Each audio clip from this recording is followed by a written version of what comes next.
The boy darted across the busy street, narrowly avoiding the screeching tires of an oncoming car. Horns blared, and angry shouts followed him, but he didn't look back. His stomach twisted painfully, a constant reminder of the 2 days he had gone without food. In his hands, he clutched a crumpled piece of bread he'd snatched from a vendor's stall, his only chance to stave off the gnawing hunger. He stumbled into an alley, his breath ragged and shallow.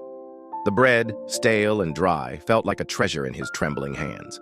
Before he could take a bite, a weak meow broke the stillness. He turned to see a scruffy, emaciated kitten limping toward him.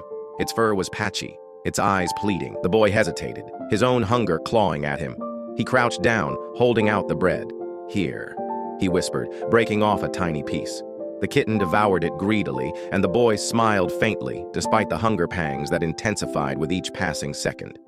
As the boy shared the bread, a shadow fell over him. He looked up to see an elderly woman, her face lined with years of hardship, but her eyes soft with understanding. "You're kind," she said gently. "Even when you have nothing." The boy stood, clutching the rest of the bread protectively.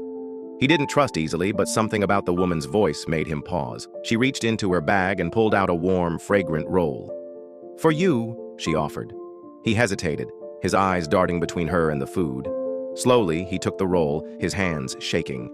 Tears welled up in his eyes as he mumbled a soft, "Thank you." The woman crouched to stroke the kitten, her voice warm.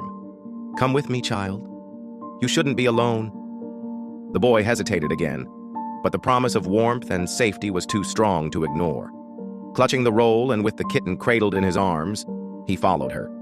Days turned into weeks, and the boy found himself in a small but cozy home filled with the scent of baking bread and the sound of laughter. The woman, who introduced herself as Marin, became the family he had longed for. One evening, as they sat by the fire, the boy whispered, "Why did you help me?" Marin smiled, her eyes glistening. "Because someone once did the same for me when I had nothing." The boy hugged her tightly, his heart swelling with gratitude. For the first time in years, he felt full, not just in his stomach, but in his soul. And as the kitten purred in his lap, the boy knew he was no longer alone. He had found a home, a family, and a reason to believe in kindness again.